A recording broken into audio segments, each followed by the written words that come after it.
Something moved in the dark. A hiss cut through the night. A huge python lunged at the boy's leg. Screams tore through the forest. Students fell down, crying, shaking. Everyone was terrified. The fire flickered. Shadows danced like monsters. Could he survive? Could anyone survive this? Tunde's eyes were sharp. He had to act fast before it was too late.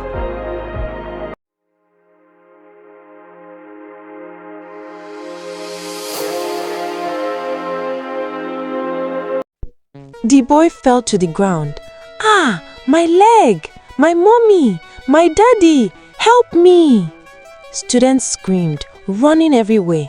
Dirt flew, leaves rustled. Their fear filled the air. "Stop! Stop running!" Mr. Aki shouted, waving his arms. "Hold your ground!" "No, he's going to die! Someone help him!" a student cried. Tunde's voice cut through the chaos. "Hold him! Now! All of you, quickly!" 3 students grabbed the boy's arms and legs. "I got him! Don't let him move!" shouted one. Tunde bent over, his hands moving fast. "Stay calm. It's okay. I'm helping," he said. He cut a fresh stick from a tree. "This will stop the venom." He pressed the stick on the bite, carefully cutting the snake mark. Blood came out. He squeezed it, making sure the venom did not spread. Meanwhile, Mr. Aki and Mr. Ade ran after the python. "There it goes! Strike its neck!" Mr. Ade yelled. Thwack! Thwack! Thwack! The python fell still. Mr. Aki grabbed the head. "Quick! Squeeze the venom from its mouth," he said, pressing it onto the boy's bite. "This is anti-venom. Years of camping. This is how we survive," he explained. He looked at Tunde, impressed. "How did you learn to do this? You are a very clever boy." Tunde only nodded, eyes scanning the forest. "Calm down, all of you. Don't scream. You will attract more animals." Mrs. Kemi knelt beside the boy, holding his hand. "It's okay. You will be fine. Breathe slowly." Tunde added, "We need to watch him all the time. Fever is going to come. He must stay calm." Mrs. Kemi closed her eyes and whispered a prayer, tears running down her cheeks. "Lord, please save us. Don't let anything happen to this boy." "I'm scared. We are all going to die," cried another student. "My mommy, my daddy, someone help." "Quiet," Tunde said sharply. "Listen to me. Stay calm. Help each other." Mr. Ade shook his head, amazed. How does he stay so calm? Mr. Aki smiled faintly. Quick thinking. That boy really knows what he's doing. The boy's breathing steadied. I feel better," he whispered. Mrs. Kemi hugged him tightly. "See? You're okay now. We're all here with you." The students slowly stopped panicking, watching Tunde walk. But the forest was dark. Shadows moved with the firelight. Fear and suspense hung in the air. Everyone knew one wrong move could bring more danger. It had been 4 days since they were on the island.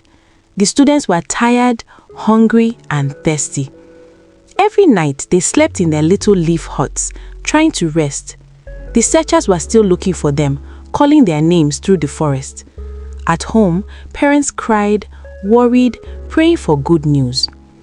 Tunde gathered a few students. "We go fetch water, maybe find some food too," he said calmly. "The forest is not safe." Mr. Aki added, "Yes, let's stay together. Watch everything around." Kola said eagerly, "I can help. I want to go too." Jide looked nervous. I will come, but I hope we find food soon." Mrs. Kemi stayed behind, looking after the others. "Go well, my children. Tunde, please be careful," she said, worry in her voice. Tunde nodded. "We will. Don't worry." They walked slowly through the forest. Dry leaves cracked under their feet. Sunlight made bright patterns on the ground. Birds chirped and the wind moved the branches. They already knew where water was, but food was harder to find. Suddenly, Tunde stopped and pointed. "Look, a mango tree. Some fruits are ripe, some are not. We need them all." The students gasped. "Mangoes?" Kola shouted, smiling. "I can climb it." He scrambled up the tree, plucking both ripe and unripe mangoes. "Here, catch them. Don't drop," he said, tossing some down carefully. Jide picked the fruits and handed them to Tunde. "Yes, we finally have food," Tunde smiled. "Good. Hunger is our enemy. We fight it with smart work."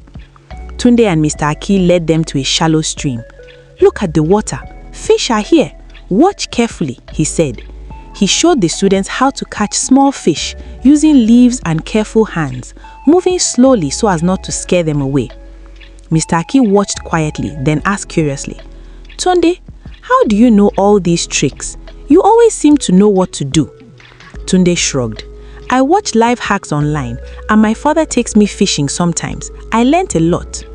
Mr. Aki nodded slowly, impressed. "You are clever, boy. Very clever." Kola whispered to Jide, "Wow, he knows everything, even the fish trick." Jide laughed softly. "I thought he was dull, but he is really smart." After some time, they had bamboo sticks filled with water, mangoes, and a few small fish. Tunde said, "We go back slowly. Don't drop anything. We must share with everyone." Kola grinned. "I feel happy. We have hope." Mr. Ade smiled. "Yes, at least hunger is not our master today." Jide sighed. "And we learned we must trust Tunde. He knows the forest."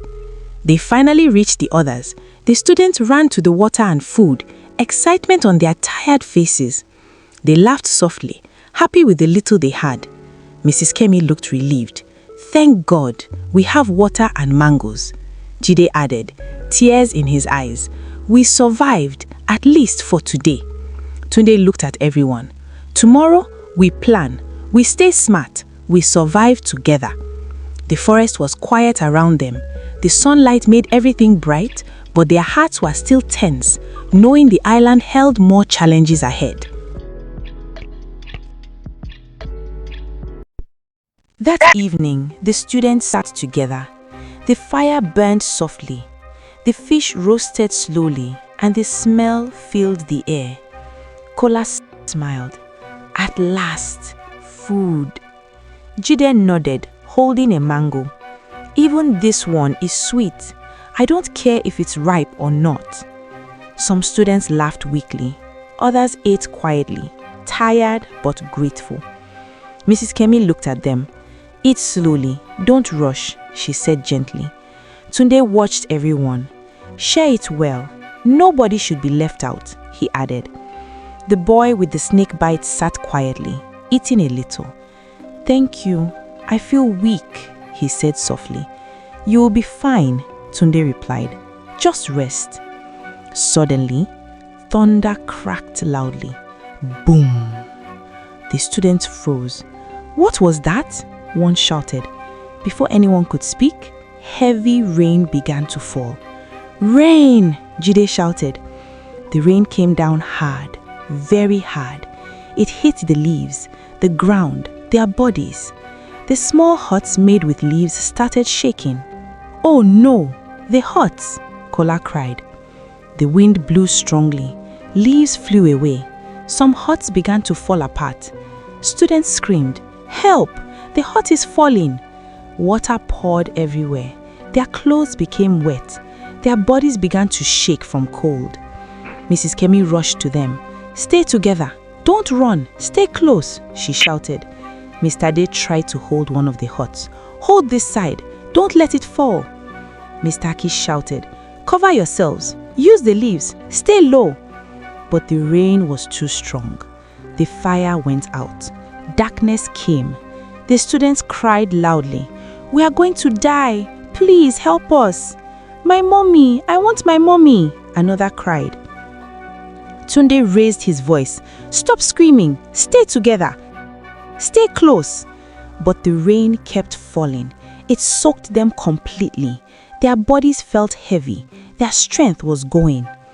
The boy with the snake bite began to shake badly. "Tunde," he whispered, "I feel cold." Tunde touched his head. His face changed. "He's hot, very hot," Tunde said. Mrs. Kemi gasped. Fever?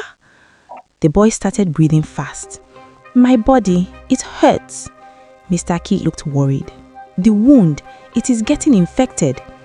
Mrs. Kemi held the boy, tears in her eyes. Oh God, please, no. Around them, some students started coughing. Cough, cough. Others sneezed. I feel cold, one said shaking. My chest hurts, another whispered. Mr. Ade looked around, his face serious. This is bad, very bad. The rain did not stop. The wind kept blowing. The night became colder and darker. Mrs. Kemi prayed, her voice shaking. Lord, please help us. Don't let these children die. Tunde stood still, rain pouring on him. His eyes were sharp, thinking, watching. We must survive this night, he said quietly. But deep inside, even he knew this night would be their hardest yet. The night was too hard on them. Rain poured heavily. Cold wind blew through their weak bodies. Their small huts were broken. They had little cover. They were barely holding on. I'm so cold, one student whispered, shaking. I can't sleep. I'm scared, another said softly. The boy with the snake bite lay on the ground, his body burning. Mrs. Kemi stayed beside him, touching his head again and again. You are too hot, oh God, she said, her voice trembling. The boy groaned. My body, it hurts. I feel so hot. Stay with me, Mrs. Kemi said, holding his hand tightly. Don't sleep too deep, please. Mr. Aki and Mr. Ade moved around, checking the others. Are you okay? Mr. Ade asked. No, I'm not. I'm cold, the student replied, coughing. Another student sneezed. My chest hurts. Mr. Akin shook his head. The flu is spreading. This is bad.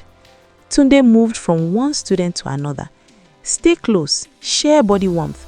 Don't lie alone, he said. Even though he was weak, he did not show it. Mrs. Kemi noticed. Tunde, go and rest, she said gently.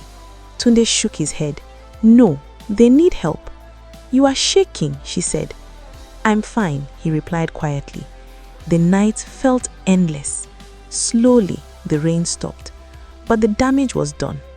Morning came. The ground was wet. The air was cold. Many students were coughing.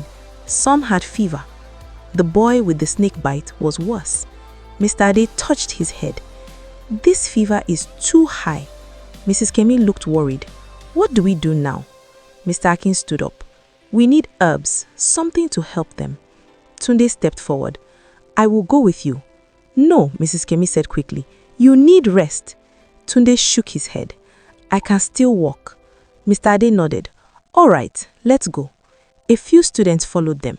They walked slowly into the forest. The ground was slippery. Leaves stuck to their feet. They searched and searched and searched. I'm tired, one student said. We can't stop, Mr. Akin replied. Tunde bent down, touching leaves, smelling plants. This one, no. They moved again. After a long time, they finally found some herbs.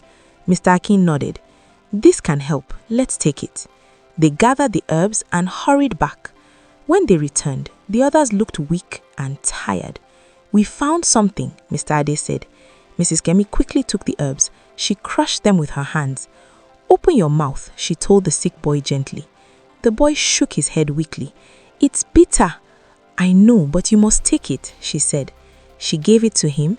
He swallowed slowly, his face tight with pain. Good, good, you will be fine, she whispered. They shared the herbs with the other students. Chew it, Mr. Akin said. One student tasted it and made a face. Ah, this is too bitter. Another groaned. I don't want it. You must take it, Tunde said firmly. It will help you. Slowly, they all chewed the herbs, their faces sad and uncomfortable. This is the worst thing I've ever tasted, Kola said, almost crying. Jide nodded. But if it will help, we take it. They all sat quietly after that, weak, tired, silent. Tunde stood a little away looking into the forest. He saw a big, tall tree. He stared at it for a moment. Then he whispered to himself, "This might work." No one heard him.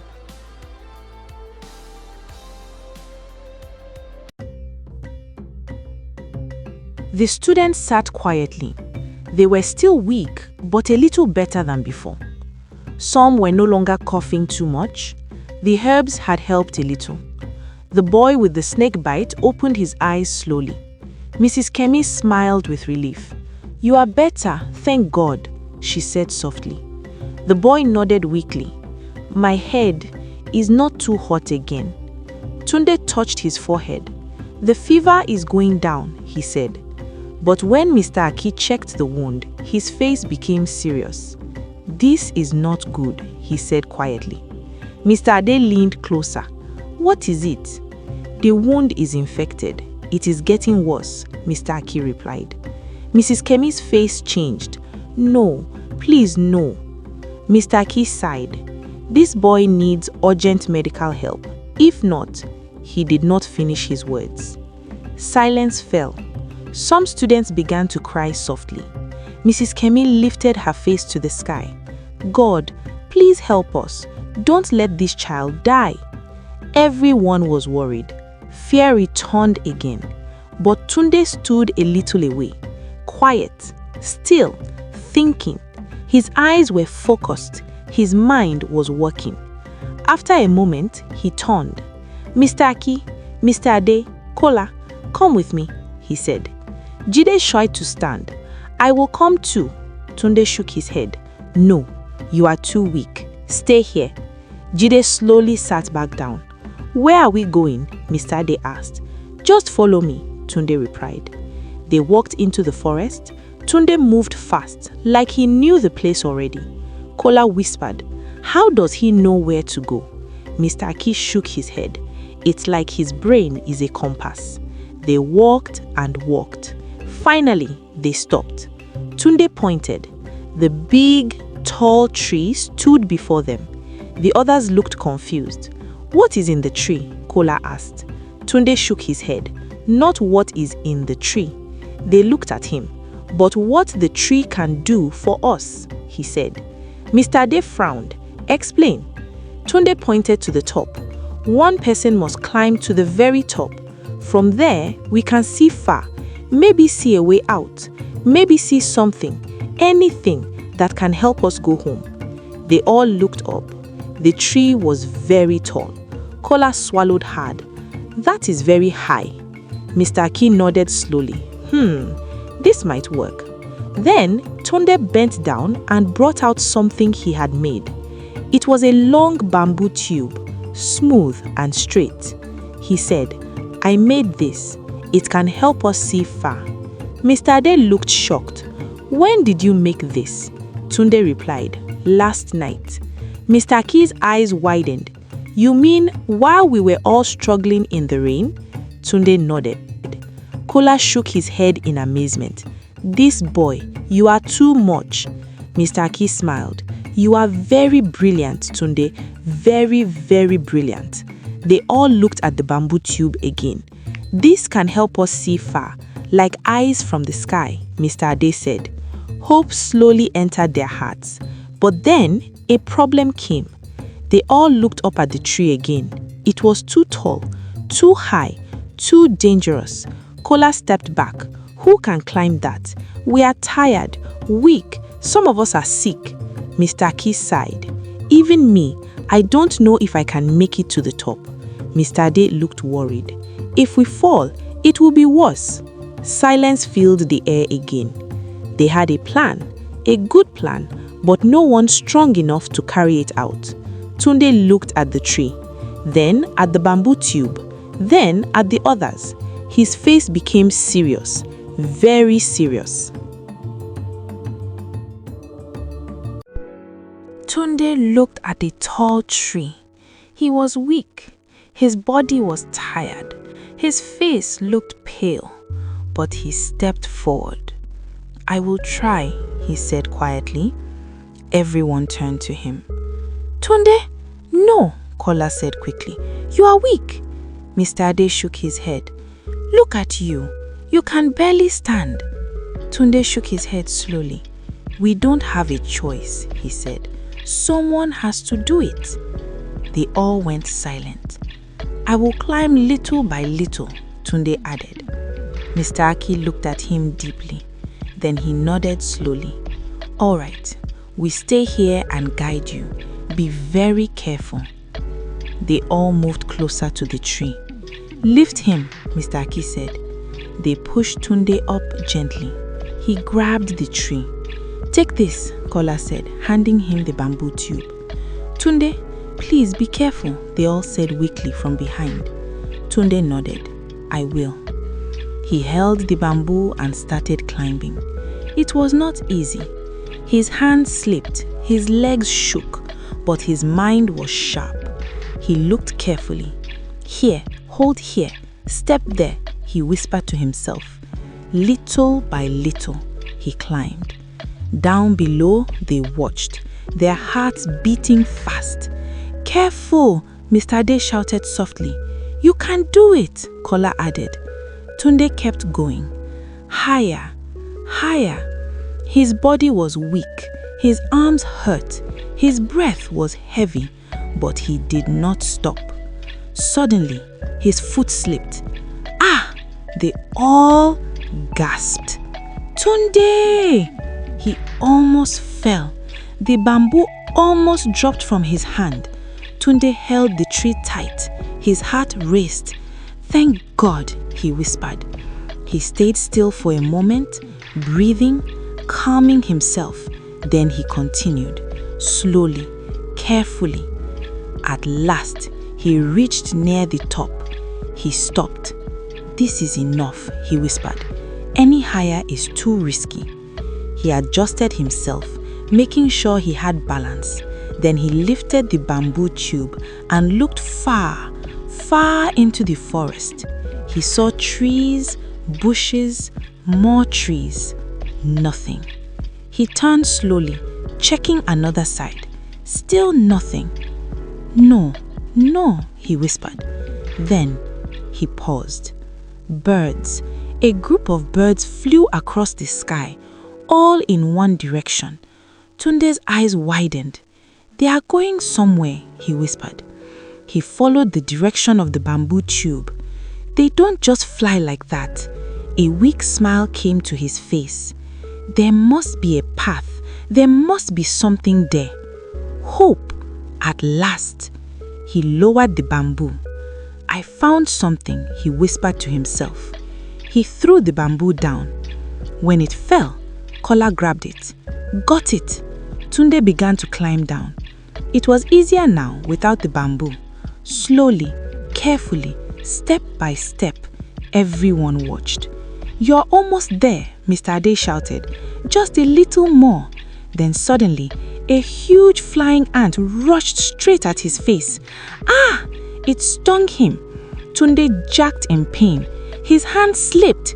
Tunde! His body dropped, falling fast. No!